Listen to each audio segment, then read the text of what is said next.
This is ContactTalkRadio.com. Consciousness in action. And you are taking action into your consciousness by tuning into Contact Talk Radio. And on TuneIn.com, Hing.fm, and UpSnap Mobile. Contact Talk Radio. Long ago, before this day's confusion did begin, throughout the stars did we go wandering. Distance was no barrier, and time it had no hope. Free to come and free to go. Free to come and free to go. Open up the book of Hello, everyone, and welcome to Karmic Evolutions, Astrologically Speaking. I'm your host, Sherry Horn Hassan of Karmic Evolution Astrology, coming to you on November 21st, 2019 from Contact Talk Radio. Just a quick reminder that this show aims to bring you the truth about astrology and your soul's karmic evolution. Today, my guest is professional astrologer Vernon Robinson, who's returning to the show to talk about the astrological origins of the first arrival of African slaves to the U.S. and race relations in the U.S. from an astrological point of view.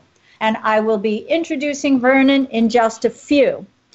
But first, I also want to mention that Catherine Urban, professional astrologer and author who was on this show last week, is hosting a book signing of her brand new book, Your Astrological Cookbook, The Perfect Recipe for Every Sign, tomorrow, November 22nd, from 7 to 9 p.m., at New York City's Quest Bookstore in Manhattan. You can Google the address, but it's on 53rd Street. Anyway, I did not want to lose the opportunity to remind people because this is such, I don't know, it's just an interesting, exciting thing that combines astrology with my favorite topic, which is food. So you can find out more details about this event on Catherine's Facebook page, which is called Catherine Urban, U-R-B-A-N, Astrology. So do check it out, and if you're in the neighborhood, come on by. I will be there as well. So make sure you let me know you're there if you found out about it from this show. All right. So now let's get on to this week's Astro News you can use. So let's remember that this week started on Monday with energetic, motivated Mars entering its own traditional sign of Scorpio, and that occurred late on November 18th or early on the 19th, depending on your time zone. Now, Mars is extremely comfortable in Scorpio because it's here he can apply both energy and will toward ferreting out hidden information by getting to the very bottom of things. In addition, the Leo moon made its third quarter square, that's a waning square, to the Scorpio sun on November 19th, the energy of which combined with Mercury stationing direct at 11 degrees 39 minutes of Scorpio yesterday, November 20th, put some additional wind behind Mercury's sails. So communication traditionally begins to flow freely again as Mercury moves forward after, any of his 21-day retrograde periods. But most astrologers agree it takes at least a few days for this to start to take an effect. And some hold fast to the notion that there's a shadow period that exists until Mercury again reaches the degree at which it originally stationed retrograde before things really progress. So first, let me remind everyone that Mercury retrograde in Scorpio occurred from October 31st through November 20th, and from 27 degrees and 37 minutes to 11 degrees 39 minutes of Scorpio. And this has asked us to review whatever it is we've kept hidden, either consciously from others or unconsciously from ourselves. Such secrets may pop out as Mercury begins to move forward again in Scorpio now, definitely aided by the fact that as Mercury stationed direct yesterday, Mars, which is newly in Scorpio too, was waxing into an opposition to Uranus and Taurus, which doesn't actually perfect until November 24th. So that means the energy is strong right now and leading into the Mercury station. So the Mars opposite Uranus aspect actually becomes exact just after Venus joins up with Jupiter in Sagittarius on the 24th as well. And I'm going to touch on that in just a minute. So let me go back to Mercury station direct in Scorpio at 12:12 p.m. Eastern time, which would have been 11:12 a.m. Pacific time.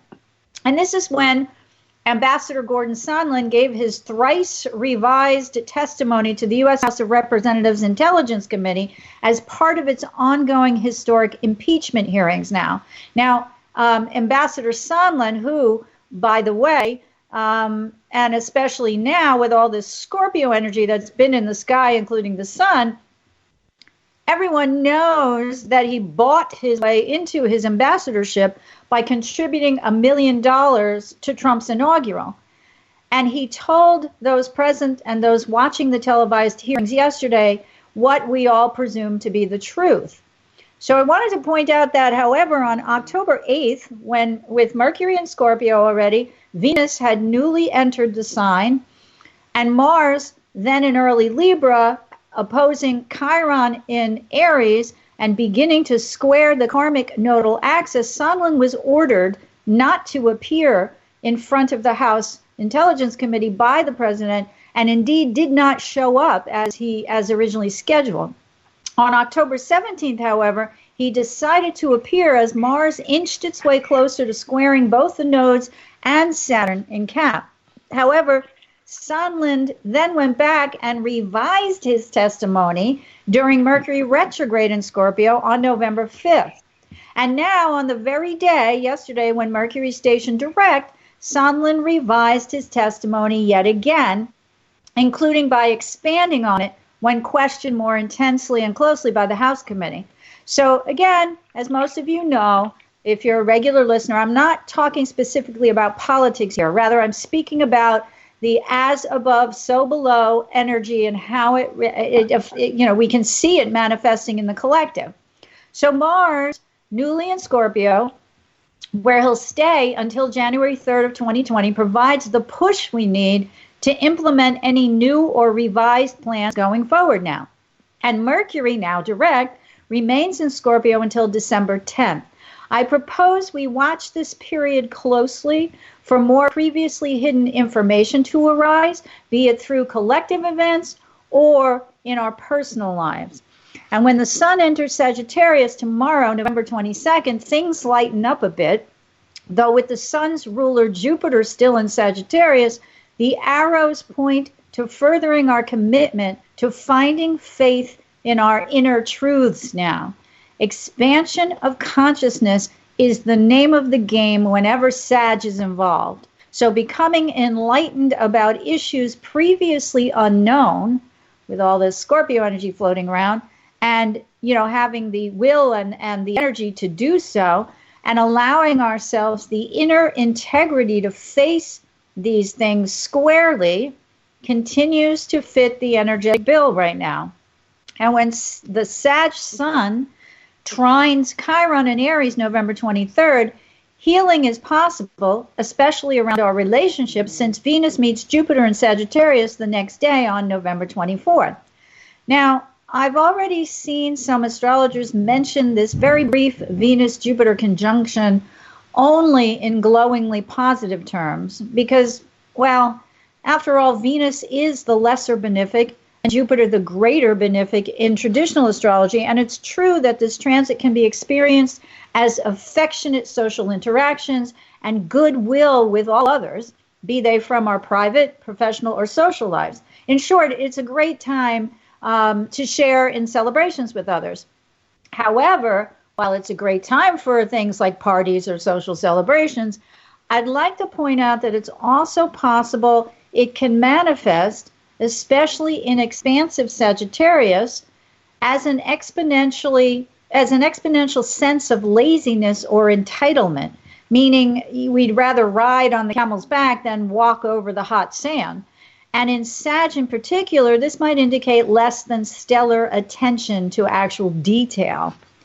And I bring that up because, that'll be happening right before Mars opposes Uranus and Taurus, which when that happens is also an indication that reckless impatience can lead to arguments. So it's kind of like saying, well, we might lay back, we've got a social occasion where we're celebrating a birthday, or it's pre-Thanksgiving, or, whatever's going on in our lives. And that causes us to be less than aware of all the details, maybe put our foot in our mouths, or perhaps reveal a secret about ourselves or somebody else. And, as I said, Mars and Scorpio with Mercury now forward in direct motion is like, oh, secret just popped out. I had a couple of beers or glasses of wine at your party, and now I'm telling stuff I maybe shouldn't say about my friend, my husband, my wife, my kid, whatever. And that can result, in making us feel restless and irritable and causing either us to lash out suddenly at someone else because they're revealing something about us, or we may be the target of someone else's anger now for doing that. So my advice is try not to repress this energy because it's representative of liberation from restrictive bonds that may previously have held us back, and potentially it's indicative of a new, more exciting direction in life. So in other words, once the secret's out, oh my God, first you're embarrassed or ashamed or whatever, and then after a while you're like, nobody cares, so you can come to the point where you don't care either, or give a expletive deleted, as Sondheim would say in his quote about Trump. Now, on Monday, I wrote in my weekly blog, and I'm quoting here, as always, these energies mirror back to us from the collective, so get ready for some explosive, shocking events or news this week, particularly around sex and or financial secrets.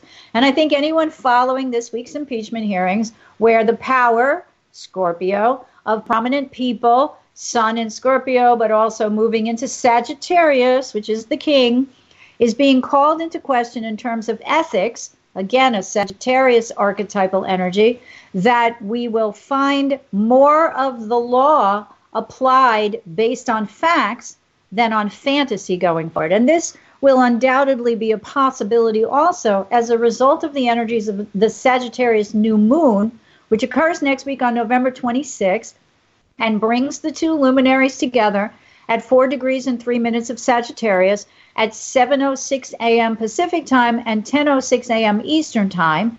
And because Neptune stations direct November 27th at 15 degrees 56 minutes in its own sign of Pisces. Now the Sag moon provides us the Sag new moon. Oops, see, I already caught a mistake. I was looking at Sag full moon that I had written. The Sag new moon provides us, as do all new moons, the opportunity to plant new seeds. But in this case, these seeds are related to our search for inner truth and morality, our inner ethics, right? So now you may be confused because last month I said, well, the Scorpio new moon was about inner integrity. Well, one follows the other, right? You have your own inner integrity, and now it's about you holding to your truths. So it's not just any truth. This new moon asks us to reach for the higher truth through philosophical questions, such as why am I here and what is my true purpose? And we mustn't let the shadow side of Sagittarius, which is arrogance or hubris, become our tragic flaw now and presage our ultimate downfall, but rather utilize this energy to look within and figure out in what we actually have a true sense of faith, which of course at the bottom line would be ourselves. Right? We don't need stinking other people to tell us how we feel about morals and ethics. We should be able to contact the deeper level of ourselves or of our psyches on a soul level and get in touch. What we know is morally right or wrong, what's ethically morally right or wrong. Never mind the social mores of the time. So this may not prove the easiest of tasks, however, because leading up to this lunation are several minor annoying aspects, such as a semi-square to Saturn and Pluto and Capricorn, and a quincunx to Uranus and Taurus. And this tells us we might have to push through and transform, read Pluto, any old beliefs, Saturn, that keep us, and I would say values, which is Taurus, that keep us from adjusting our sense of values to more fully represent our future than our past, which again is the change in values, which is Uranus and Taurus. So Mars in Scorpio, just past its opposition to Uranus at this lunation, may already have revealed some shocks, surprises, or revelations that we may understand to be ultimately instrumental in our growth in consciousness about our inner sense of ethics and morality moving forward. So accepting our true sense of morality, ethics, integrity, regardless, again, of what's being reflected back to us through the actions or circumstances occurring within the collective, becomes the key, helping us to better integrate our inner sense of truth and also faith. You know, once we have we're in touch with our inner sense of integrity and moral ethics, we then can have faith in those things. So faith with respect to upholding our personal truths is Neptune's station, which calls us to bridge the gap and integrate any sense of unreality or fantastical thinking with actual factual reality. Now, I think I said that happens on the day after the new moon on November 27th. That's when Neptune stations direct in Pisces. So on a political level, I think this was just exemplified this morning by the latest House testimony by Fiona Hill, a nonpartisan foreign policy expert who served under 3 presidents, both Republican and Democratic. Can you feel the Sagittarian wheels turning as they relate to the scales of justice here? In other words, emphasis on the word nonpartisan, and one of President Trump's former top advisors on Russia and Europe, who pleaded with both Congress and the public to understand that it's Russia behind the conspiracy theories of Ukrainian interference in the 2016 U.S. presidential election. And the way she presented that was period, full stop. So here we see a foreshadow of Neptune station direct, in that the retrograde period, according to Jungian astrologer Erin Sullivan in her book Retrograde Planets, has an underlying intent, and here I quote, to dissolve the boundaries of the known universe and submerge the planets it contacts into a prenatal condition. Each inversion period of Neptune smoothly dislodges one from a previously certain attitude or perception, immersing in a primordial sea any planetary principle it contacts in its course. Now, you might want to listen to this again, because that's a heavy-duty sentence, but I'm saying we can see this was at work as one of the major transits involving Neptune was from the planet Jupiter during the course of 2019, when Jupiter in Sag squared Neptune in Pisces 3 times. The first in mid-July, I think it was July, I don't have the date, I think it was around July 12th. 2019, when both planets were direct, the second on June 16th, when Jupiter was retrograde, but Neptune direct, and the third on September 21st, when Jupiter was direct and Neptune retrograde. So I don't think history is going to prove that there's any doubt that this period represented a great deal of circumventing, or shall I say, dissolving, the rule of law.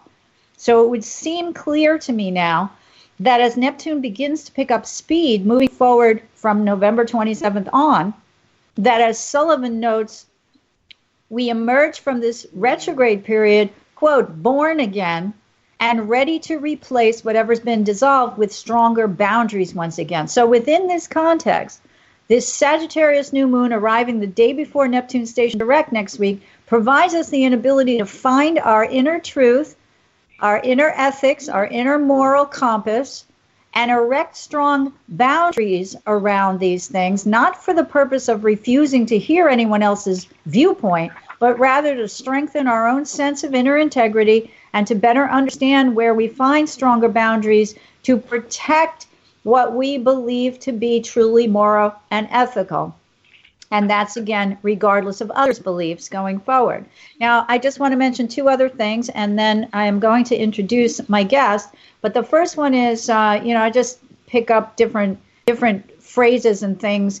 And I was reading Michelle Goldberg's editorial in the New York Times, where she was talking about the hearings yesterday. And I just pulled out this quote because it just seems so appropriate to Mars and Scorpio, and also, Mercury stationing that day. in Scorpio as well. And she said, this administration, and of course, you may agree, may disagree, but she wrote, administration is rotten to the core and fundamentally disloyal to the country it purports to serve.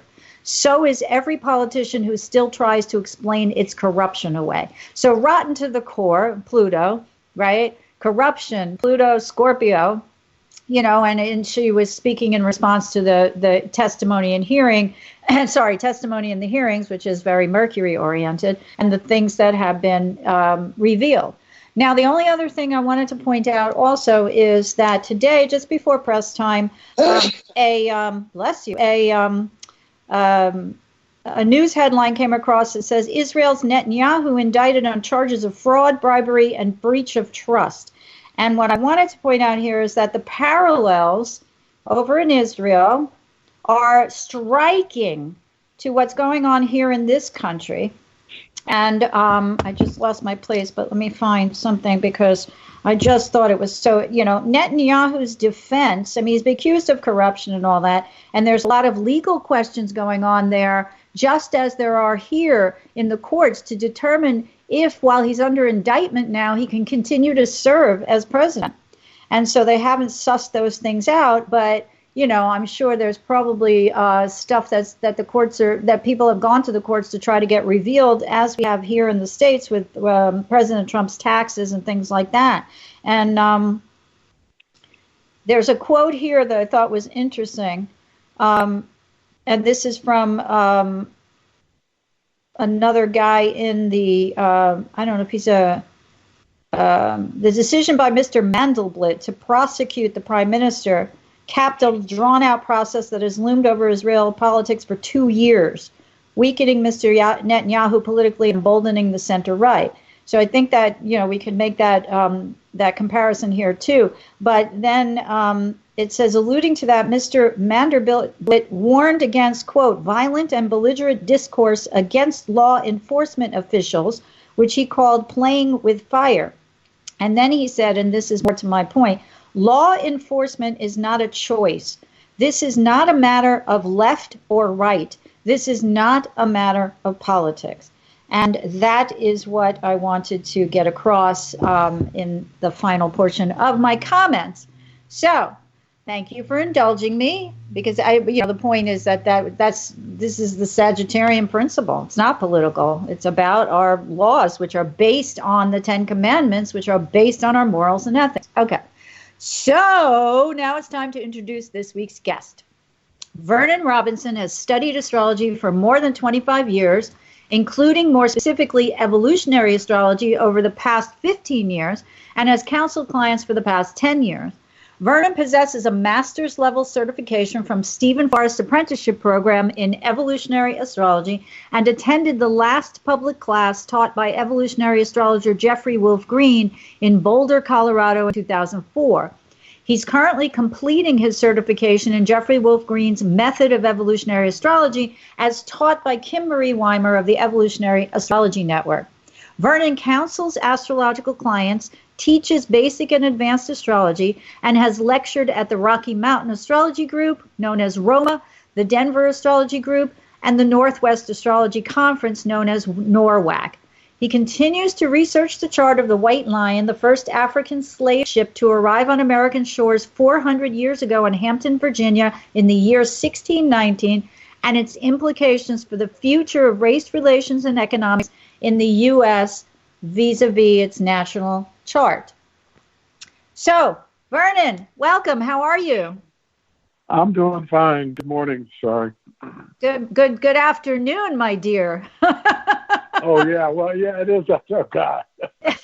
No. It's morning maybe for you, but it's afternoon for me. No, it's not morning. It's afternoon here, too, as well. Yeah, okay. So I'm waking you up. I'm pulling you into the future. So thank you for being here again. I want to tell everybody that you were last on this show on May 30th, and we did discuss then the astrological chart of the White Lion, the ship referenced in your introduction. So I want to tell everybody they, by all means, can certainly go back to my page on karmicevolution.com and radio show in the right-hand banner and look at the list of archives if they'd like to listen to that show. But I remember that there's a fascinating story behind the ship's astrological chart. So I'm wondering if you could first provide our listeners with the ship's chart data for any of those who have a program or want to look it up online. And then secondly, just explain again briefly the scenario behind this chart and how in general it set the tone for the plight of Africans in America going forward. Okay, the date that I've used and found through some research is August 25th, 1619.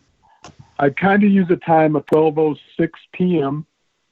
The actual white lion came into what's known as Point Comfort, which is really Hampton, Virginia. And so that's, how you can set the chart up.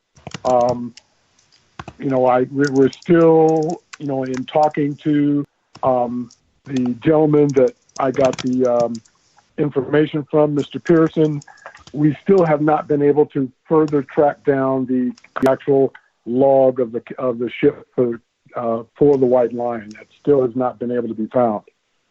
But given when you really look at this chart, based upon like using the 1206, it fits so well because of what occurred. The actual white lion was not going out to look for slaves. They were actually going out. The White Lion, as well as another pirate ship, the Treasurer, were actually going out and looking for Spanish ships to raid. And they came across the San Juan Bautista, which had 350 slaves going from Angola down to the silver mines in Mexico. And so they basically raided that ship. Each of them took about 30 slaves, and then they made their way back to, the Jamestown, Virginia area. Now, let me ask you a question. Quick question. I'm sorry to interrupt you, but what flag was the White Lion flying? The White Lion was flying, if I remember right, a Dutch flag, I think, even though it was an English ship, because they were trying to not get involved, not have England go directly against Spain, given all the stuff that was going on at the time. Gotcha. Okay, thanks. Okay. Mm-hmm. So you have this, and then when you look at the chart and set it up, some things kind of jump out at you. One, you've got retrograde Pluto and Taurus in the 6th house. And if we think about slavery and we think about, being in service, the 6th house has traditionally been the house of servants. Taurus, we think about agriculture, etc. And it opposes, it's basically almost a exact opposition to the Scorpio Mars in the 12th house. And if we think about the 12th house being, the traditional one of imprisonment, not being able to go anyplace, etc. And then in Scorpio, you can just from that you get the sense of, what goes on. Mm-hmm. The other thing that's interesting with this chart is that you have the Virgo sun just in the 9th house, which is known as, traditionally the house of foreign places. But it's also at the midheaven, and it also rules the 6th house, traditionally as far as Virgo. Mm-hmm. It also opposes, you almost have like a full moon with the Pisces moon in the 4th house.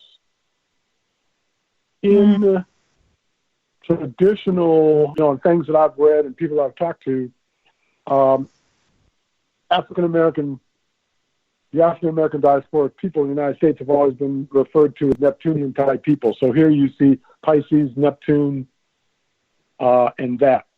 I haven't looked in detail, but I need to go back and look because if I remember right, if you do the astrocartography, where most of the Africans that were brought over in the slave trade, most of them would be toward the Pisces side of the African.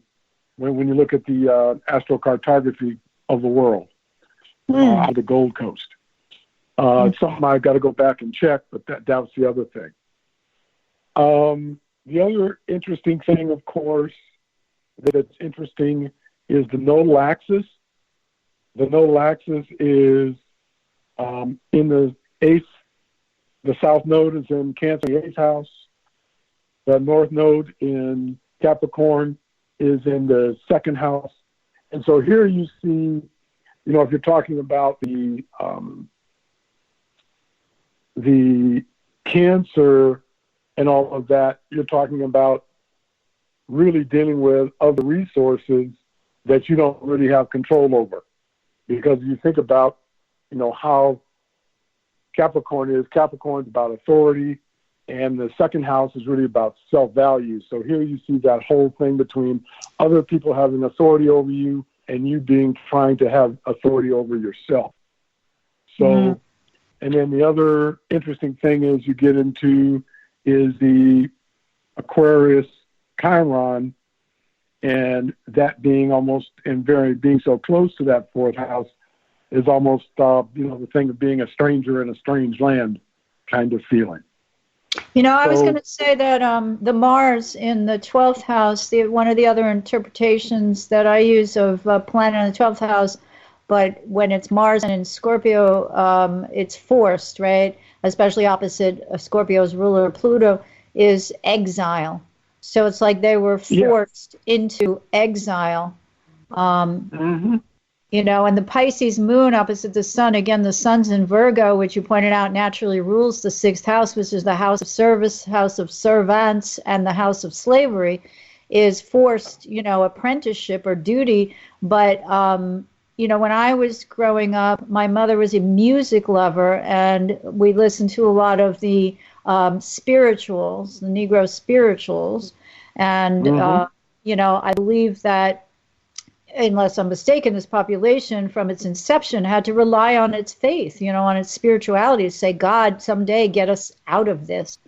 Anyway, sorry. Well, look, yeah, and then look at the Jupiter square of the nodes, which is all of you have both Jupiter square of the nodes and you have Neptune square of the nodes. So here you have, in the fifth house. So you're talking about, having to, that old line that comes in the African American community, keeping the faith. Yeah. And then with Neptune in the 11th house, okay, about where are our people? Okay? Right. There's our tribe. Where is our tribe? Okay. So you have all of that. Now the things that you talked about that you want me to kind of go into, which and when I was doing this original research, and it was like the best way I can describe it is I was, as I got the chart, laid it out, and then I said, okay, let me start looking at some things in relation to, the United States and, specific historical things. Mm-hmm. For those that, want to do this, use the United States Sibley chart, which I used July 4th, 1776, 5:10 p.m., Philadelphia, PA, and then use the thing that I gave you for the slave ship chart, which is August 25th, 1619. I used 12:06 p.m., Hampton, Virginia, and stuff just comes out that, when I first did this, said, I don't believe this, but yeah, I do. So I always say you can't make this stuff up. Yeah, you can't make this stuff up. The first thing that makes this so you see the connection is the fact that the Cancer South node of the slave ship chart sits on the United States sun. They're almost in an exact conjunction in the United States 7th house. Wow. So right there, that tells you this is significant. Then you get the other nodal axis connection because the United States has a Leo North node in the 8th house, which is almost exactly conjunct the Leo Venus of the slave ship chart. I mean, we're talking 1 degree. Wow. Yeah.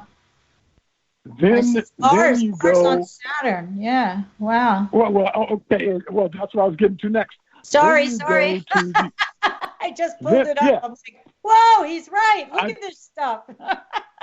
Okay. Then you look at the 7th house, United States, Gemini, Mars, which is conjunct the Gemini, Saturn of the slave ship chart. You know, you have that. That tells you right there we're definitely dealing with some karma. Then you go and you look and you have, where was it? Yeah. Then you go and look and you have the United States, Saturn and Libra.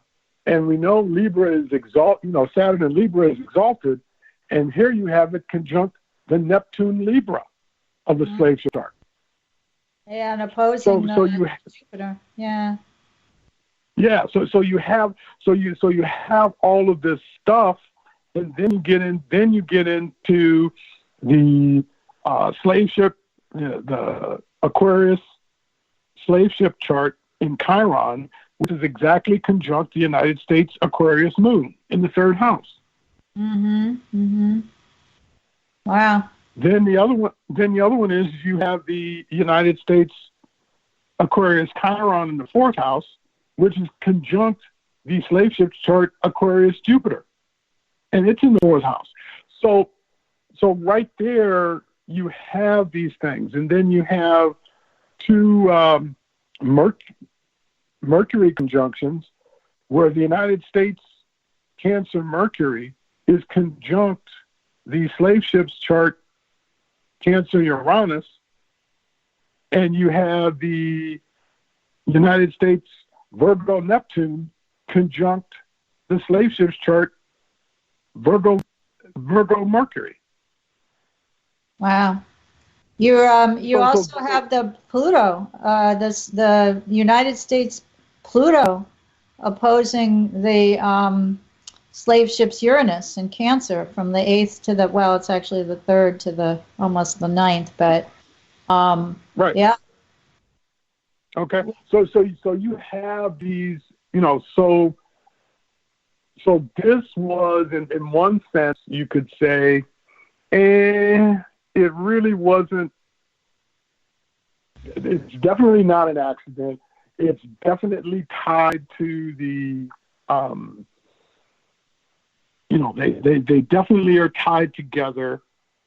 And so really you get into a thing of, yes, because of what we know from the slave ship chart, the thing as far as slavery and all of that.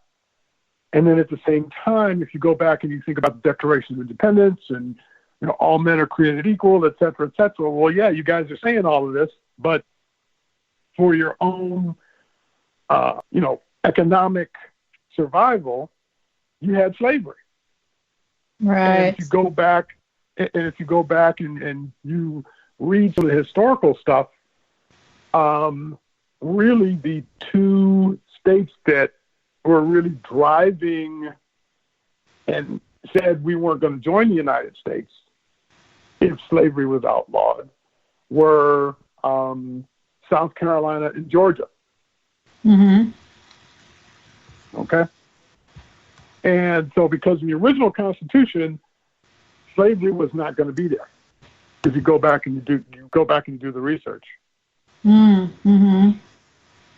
But you've mentioned to me before that what everybody forgets about slavery, which is I'm pretty sure you're going now, is that it was basically about economics or budding capitalism. So it was about economics. It was about because you had and it wasn't just the United States. See, here's it. This was the European countries at the time, which the primary ones were England, Spain, France. On the whole colonial rule. Okay. And the Dutch. And as well as the Dutch. Okay. Excuse me. And so all of that stuff was going on at that time. And when you go back and look, because one of the things that I just saw a show the other day, when they were talking about how the borders of the states came into being, I was aware of the Louisiana Purchase because that was by the French, but it was driven, but the same reason the reason the United States was able to purchase that was driven by two things. There was the Monroe Doctrine? slave rebellion. There was a slave rebellion in Haiti that was successful. So France lost that. And then also Napoleon was fighting the English, and so he needed money. So, hey, I got to sell that asset. The root of all evil, yeah. Yeah. Okay. The roadway to power, money, yeah. Money. Okay.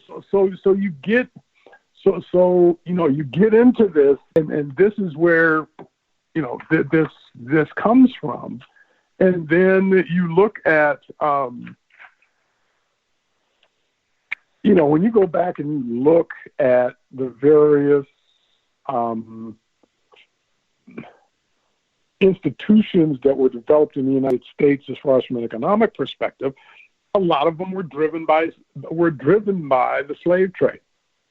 The insurance companies that exist today, that were primarily out of Hartford. Well, that was done because up in that area, that's where before the slave trade got outlawed, that's where most of the slave ships were built. And that's where the actual, if you want to say, slave cargo was insured. I used to report for the maritime industry, so I know this stuff. That's so interesting. You're saying that it was born out of insuring the ships and the ship's cargo, which is something that I don't know if it dates back that far, but Lloyd's of London is one of the major insurers. So I hear you. Wow. Okay. So it determines the worth, right, of the cargo. Right. You go back and you look at that. Terms. Right. Wow. And then you go and you look at, because the other, from an economic history, probably the best book that I've read has been The Half That's Never Been Told, Slavery and the Making of American Capitalism by Edward Baptist, that he wrote in 2004. And we go to that thing of, people forget that slave was capital. It was an asset. And there's another lady, Dr. Diana Berry, who talked about the price for the pound of their flesh. And she said the value of the enslaved from womb to grave in the building of a nation when she talked about this. So this is, when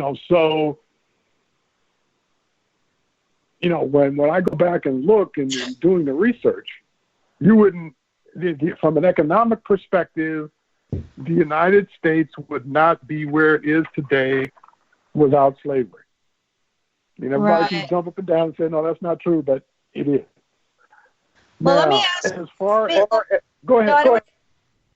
I don't want to interrupt you. I just want to ask you that, because I noticed we have, I think, about a little over 10 minutes left, so I just want to give you a heads up. But, I have a couple of questions that roll through my mind. I mean, the first one is really, given what you pointed out about both the White Lions chart as indicative of the first slaves actually arriving on U.S. shores and its correlation to the U.S. Sibley chart. And I noticed, too, there's a Saturn square Saturn in there, which is interesting because economics really, Saturn is business. So, these two energies are at odds with each other, working to integrate. But, given the history of race relations in this country since then, which have morphed, and I know full well, far more than I do, but through, authors like Michelle Alexander pointing out in her book that, the slavery has simply morphed into mass incarceration, and that there are people, both black and brown, who, while in prison, serve as slave labor, where they work for little or no real wages. What are so in other words, that's a continuation of the energies of these original charts. Do you foresee changes in that? Especially. Okay. If you look at, if we look at things from a Sibley chart perspective, we are, as you and I know, we're coming into a Pluto return for the United States. Right. Okay. So if we look at, if we start from that larger perspective, hey, we're coming into a Pluto return for the United States, and this is why I'm not surprised at what's going on right now, especially, because, for people out there, if they want to go back and read it, I believe it was Michael Luton back in December of 2006 in the Vanity Fair. Yep. And in fact, that article, because I just checked it before I came on, that article is the link is still up, so people can go out and read it. And he talked about what he foresaw. Okay. Yep. Brilliant. Given what's going on, I'm not surprised. Then the other thing is that because the thing that I went back and looked and I said, oh, this is cute, is that the transiting Pluto that has been in Capricorn. When I looked at that chart, and then looked at the death of Michael Brown in Ferguson, Missouri, which really propelled the Black Lives Matter movement. Okay, Pluto is sitting on the north node of the slave ship chart. Oh wow! Okay, now okay, I was looking at it because I've got it in the. I've got it as one of the charts that I'll be doing a presentation for Philly when I do the Philadelphia NCGR. And you have Pluto is like within 2 degrees of the North Node. You have that transiting Saturn at that time was 16 degrees Scorpio so that's real, it's pretty tight conjunction to the 11 degree Scorpio Mars, and it's approaching what I have is the ascendant, the Scorpio ascendant, for the slave ship chart. So it kind of fits. Okay. I'm trying to think of what other, and then you had Venus, Capricorn Venus conjuncting the Capricorn Uranus of the slave ship chart, and then the transiting Jupiter at 5 degrees Leo was in exact conjunction with the 5 degree Venus of the slave ship chart. So that's what happened. When I looked at the death of Michael Brown in Ferguson, Missouri, that pushed the Black Lives Matter movement. So the stuff is still there. Okay, really, what we're coming up into. So we have this Pluto return. And you had mentioned to me, and I know I'm skipping around a little, you had mentioned to me, and I think you mentioned it last time on the show, that the Civil War was when there was a Pluto return to the White Lion chart, right? Right. That was a return for the White Lion chart. Now we have a return. Now we have a return for the United States. Yes. And at the same time, we have, this would be, let's see if I say 1864, yeah, okay. You have in 2024, you've got a Neptune return from the Civil War, and another 4 years after that, you've got the second Uranus return of the Civil War. Wow. So all of this stuff is coming up. And I went and looked and I said, because you talked about Uranus being in Taurus, I said, oh, this is going to be interesting because you got Uranus in June of 2021. You're going to have transiting Uranus conjunct the slave ship chart Pluto. You're going to have transiting Chiron conjunct the Jupiter of the first slave ship chart. And then what I thought was interesting is the transiting Jupiter in Pisces will have just had a conjunction with the retrograde Aquarius Chiron of the slave ship chart. Wow. And when Uranus, you said, I'm sorry, Uranus conjoining Pluto, is that what you said? Yes, Uranus conjoining Pluto. Right, and right before it does that, it'll oppose the slave ship's Mars, right? Yep, exactly. Trigger, in other words, it triggers that opposition, which also includes Venus in it too. So it'll square the Venus, oppose the Mars, and then hit directly the Pluto. Yeah, which is a lot. Right. So. Yep, and you got transiting Mars conjunct the slave ship Leo Venus, and you've got the Cancer Venus, the Cancer transit Venus conjunct the Cancer slave ship chart Uranus. Wow. So what do you think is what that might portend? That one I have to sit down and think about because I just pulled it out. Yeah. I'm going to tell you this. I'm going to tell you this on air, okay? Because this is what's going through my mind. And we have now only just a couple minutes. I want to give you the opportunity to tell everyone about your lecture on Sunday. But here's what's going through my mind. You need to start a group, and you need to use your evolutionary astrology skills to go through this history astrologically and to show people who are descendants of the original African American slaves where their future lies in terms of their karmic, evolution. This is seriously empowering stuff. I can feel it as I'm talking to you. And so I moved to say this to you. This is great. And you're one of the few people I know. I'm sure there are others out there, but you're one of the few I know. You really know your stuff.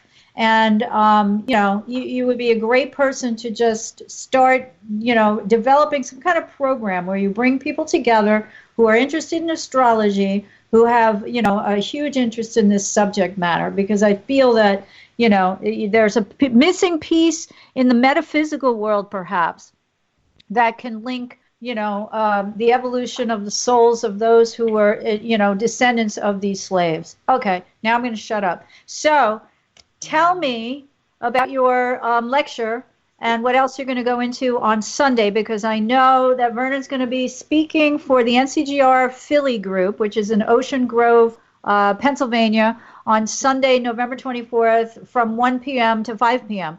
So what else can you tell us, Vernon? Well, I'll be going into more details. I've got a lot of, I'll be giving more of the history of how this event took place, what was going on in the world, talking about, from an evolutionary astrology aspect, what I believe the chart represents. When I first came up with this and bounced it off of Jeffrey Wolf Green, he said I was on the right track. And he says, keep going. I kind of let it lie for a while, and then I, started doing more research on it. And then I'll have more of these charts that I will be able to show as far as for key historical things as related to African diaspora people in the United States. I mean, of course, I have the Sibley chart, a century chart of Sibley. I've got a chart of the Constitution, and you see the connections there. Okay. There's a chart of the Civil War and all the connections there. There's the charts of, I felt, of important African American people, i.e. W.E.B. Du Bois, Ida Wells, Angela Davis, Dr. Martin Luther King. I've also got, the historical event as far as the speech that King gave. Wow. The I Have a Dream speech. Right. Vernon, I hate to interrupt you. I'm telling you, I feel this book All right. So anything I can do to help you, I will. But I have to cut you short. So I urge everyone to come to Vernon's lecture who's in the area, or to maybe avail themselves of a copy of it. And I want to thank you so much, Vernon. You'll be back again. We have much, much more to talk about. So I'm not worried about cutting you short from that point of view. I just apologize for having to do it right now. But thank you, and thank everyone for joining me. I hope you found the information presented here helpful as you continue your karmic evolution this lifetime. Be sure to join me next week, November 28th, for another episode of Karmic Evolutions, Astrologically Speaking. Until then, may your journey be filled with karmic healing and the joy of greater consciousness. Namaste. Long ago, before this day's confusion did begin, throughout the stars did we go wandering. Distance was no barrier, and time it had no hope. Free to go.